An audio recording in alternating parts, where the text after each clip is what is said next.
So first, I was just wondering if you could tell us a little bit more about your role at P3. Yeah, of course. I'm blessed to have the role of leading and directing our children, young people and family services across the whole of P3. And there's loads of different elements to that role.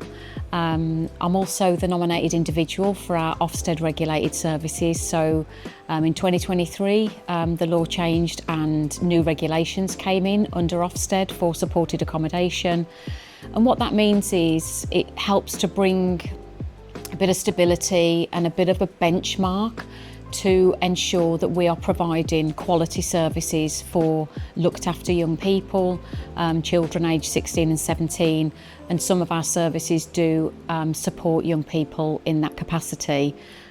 It's been an interesting journey, a real learning curve for myself and Lisa Burgess, who's our registered service manager.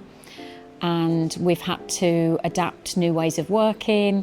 But on the whole, it's been a really good experience because it's helped us to understand where our services are now and where we want to get to, and just further aspirations and development opportunities in the future. So why has P3 chosen a pie and tick approach, and how does this impact the delivery of these youth services? Yeah, I mean, when we're looking at being trauma informed and psychologically informed, it's something that's really close to my heart. My background is I'm a counsellor by trade, so kind of having that trauma informed approach, being empathic and looking at the values of our organisation. When we looked at the pie and tick approach, it aligned so well with what P3 stands for already. It was kind of a natural association to embed that into our daily practices. And it also focuses on staff training, staff development, staff debrief. So it's not just about being trauma informed when working with people in our services and young people. It's also about looking after our teams and our staff if they're faced with incident management, if they're faced with a traumatic experience.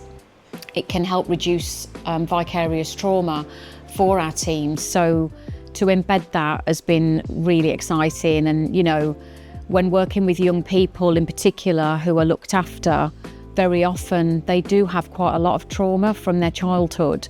And it just helps staff to have a better understanding of their current behaviours or actions is not necessarily coming from a bad place, it's coming from a place of trauma, and it's trying to have a different perspective on those situations and how you handle that situation.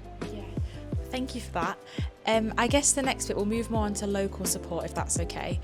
So what does this look like on a local level? I know you've touched upon it, but how that actually is structured within the services themselves, what does that look like? Yeah, so each of our services has got a quality framework that's unique to that service. So we ensure that when we're measuring quality, we're looking not only at the Ofsted regulations, but we're also looking at how trauma informed that service is, how are we consulting with young people and families, how are we ensuring that we're hearing their voice. So some of that is about Ofsted, but definitely some of that crosses over into trauma-informed practice as well. Oh, perfect, thank you. So the other thing again is, what support services does P3 offer for young people? So I'm trying to think like the sort of options that are available on a local level. If a young person was looking for support, how would this translate for them, if you know what I mean, to know what to look for? Yeah, I mean, lots of our services are based around accommodation or accommodation advice and support. We're not lucky enough at the moment to have kind of psychological interventions. That's definitely on my wish list. I know that's something that we might discuss today, but a lot of the services that are under me, we've got our play services that are London based, and that's after school club support for children and young people.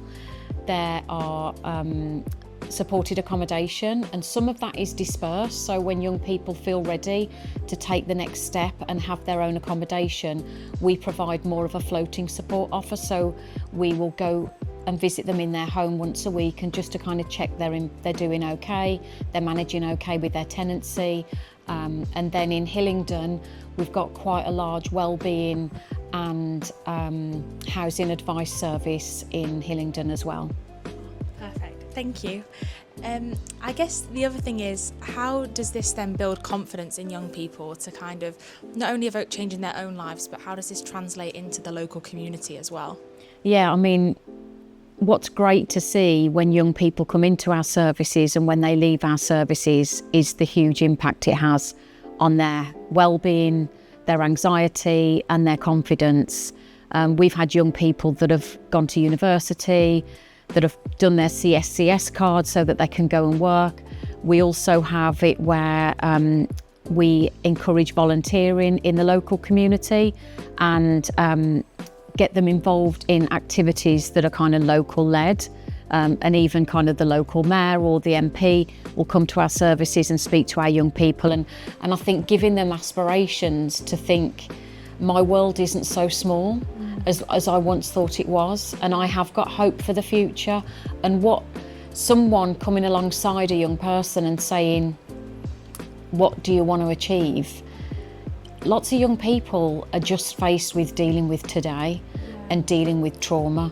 So to give them a bit of a hope or some light, it can really inspire them to kind of think, I can do this, I've got this, and that can have an impact definitely into local communities. What's important for all of our teams is to not think we can solve all of the problems or all of the support areas that a young person may present with. So having those connections with drug and alcohol services, mental health services, job services, education services, like we have to stay connected to all of those different parties so that the young person at the centre gets the best support that they can while they're in.